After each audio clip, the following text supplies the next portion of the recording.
So I'm on my way down to Colorado for a business conference, and I was thinking about something that happened to me yesterday. For the past 2 weeks, I've been lifting as hard as I possibly could.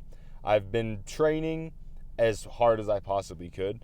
I've been eating as well as I possibly could. I mean, macros every single day, 215 grams of protein, 60 grams of carbs, 1,900 calories because I'm cutting right now. And I started to feel really shitty. I went to the gym. Everything in my body was sore. Did a couple sets of shrugs.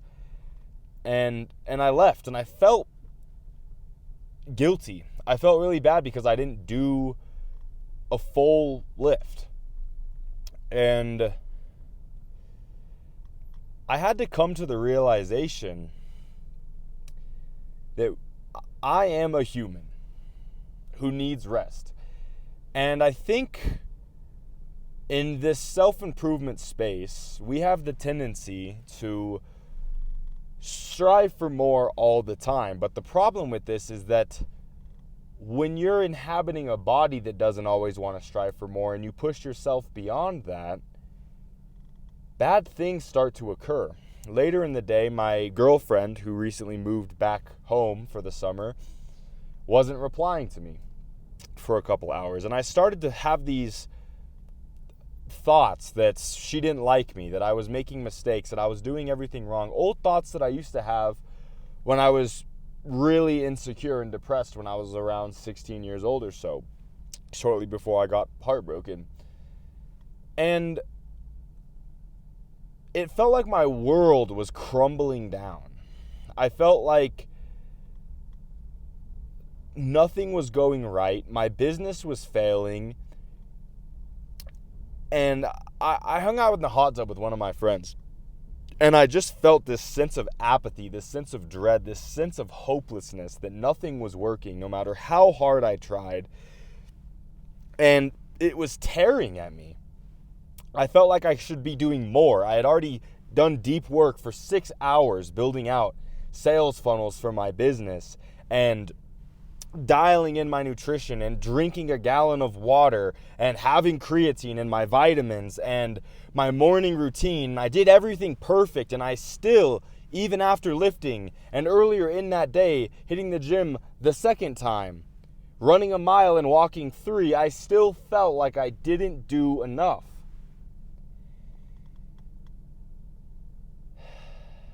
And then I had to come to the realization that I'm not a robot. And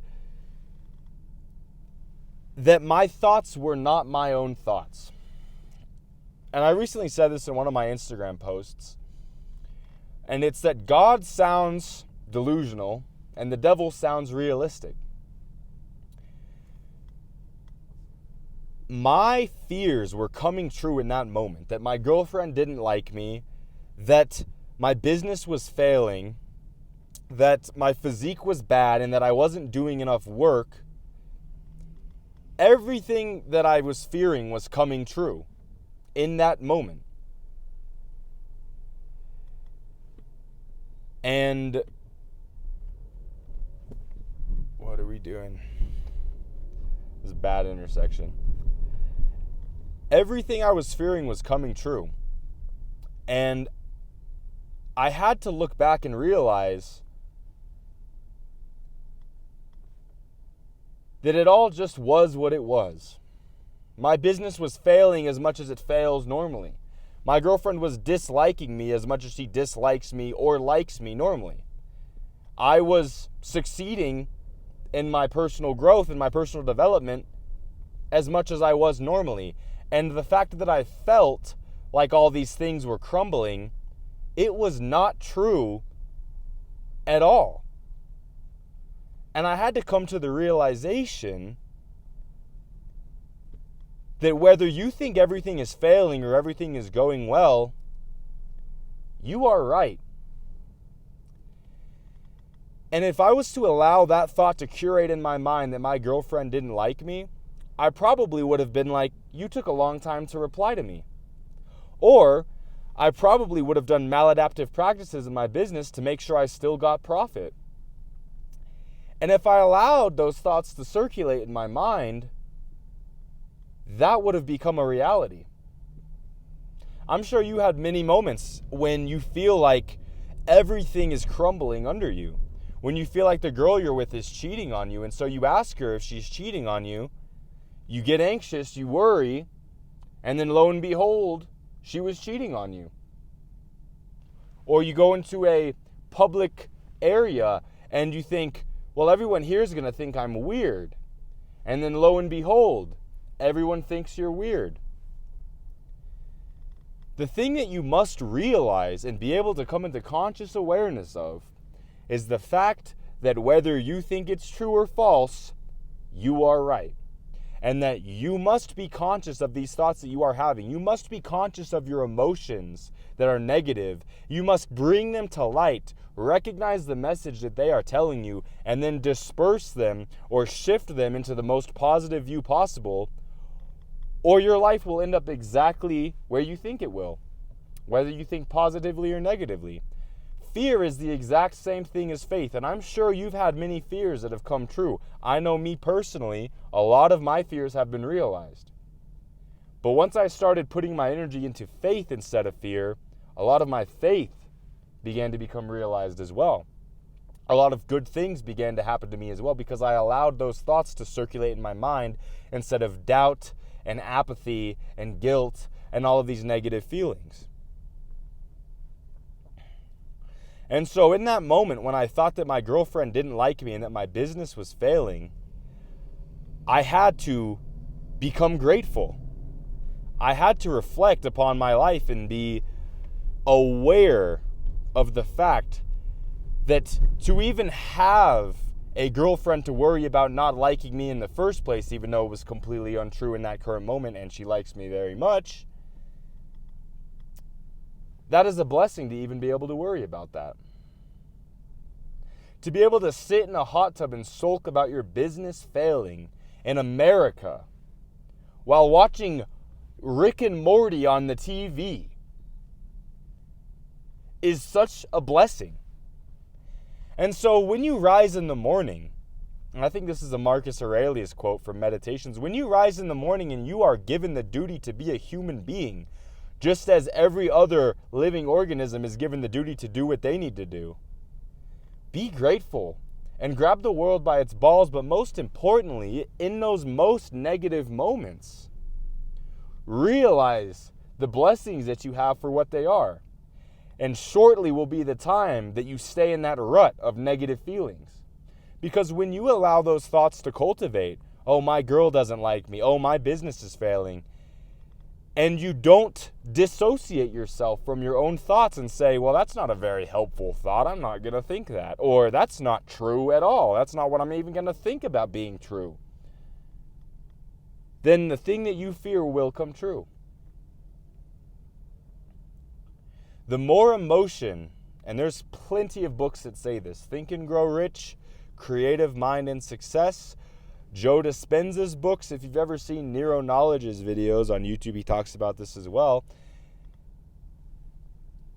With the emotion that you put into your thoughts that you have, they will have more power to bring forth what it is you are thinking about, whether they are positive or negative. When you fear and you get that negative feeling that your girlfriend, sorry about that, fellas, doesn't like you, even though it's completely not true,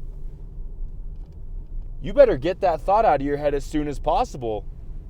Count your blessings, be grateful, thank God for the fact that you're alive, and then that negativity will fade away. Because what is the ladder? The ladder is believing your negative thoughts. The ladder is your brain finding all the evidence for your girlfriend to not like you to be true, and all the evidence for the ways your business is not succeeding, rather than looking for all the ways that your girlfriend does like you and the ways that your business is succeeding.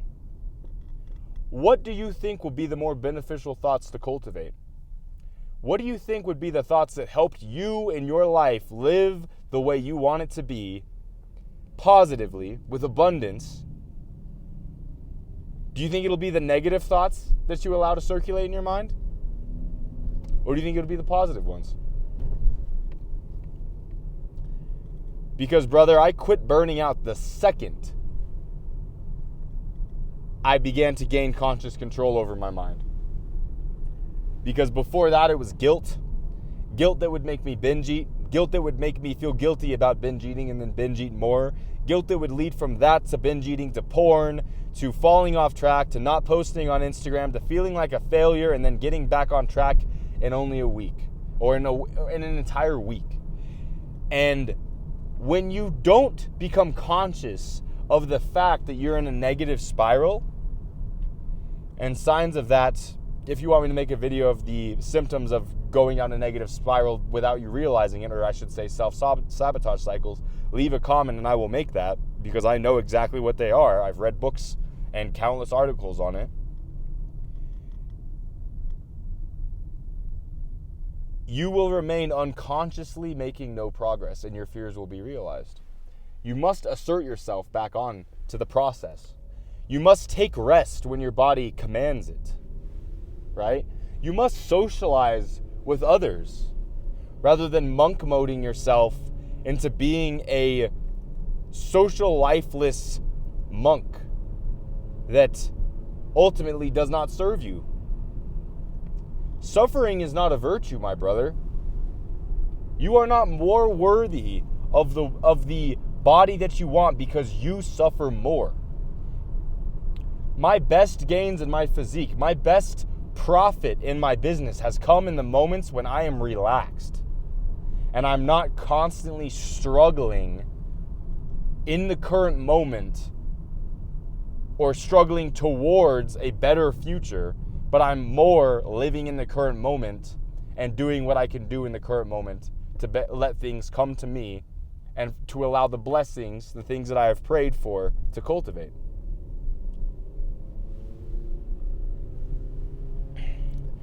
Because the more you fight with the future, the more when you lay in bed and you think, oh, tomorrow I need to get up and then I need to do that and then I need to do this and I need to do that and then after that I'm going to do this, and you're planning out everything endlessly, there is never time for spontaneity to occur.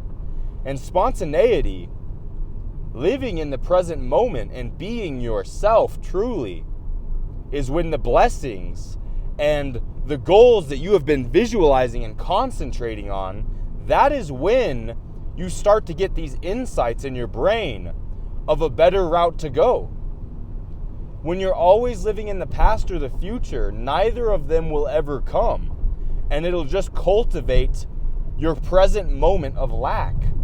And that is what you must become aware of, brother. Anyways, short video. I felt like I needed to make it. But a key message I would take away from this video, if I was you, was to practice being mindful. Practice meditation. Practice sleeping and rest, and practice being around other people. Because something I had for a very long time was fearing that the people around me would just hinder my success. And it's the complete opposite. Because there are people in prisons who have gotten out after 20 years that had no tattoos and turned it into a harmonious place. You can Google that, you can find the guy. You can do what you want to do in any environment that you are in. And so do not use the people around you as a cop-out, as a reason for why you indulge in your vices, or an excuse for why you're set in your ways. Because without the ability to take extreme ownership of every circumstance you fall into, even if you were placed in an unfortunate circumstance, it is still your responsibility to do something about it. And so do something about it. Focus on your goals, but bring your attention to the present. And then the blessings and the insights from your brain that is working out how to solve those goals, they will be bestowed onto you. My best insights have come when I'm taking a shower or I'm relaxing. So relax.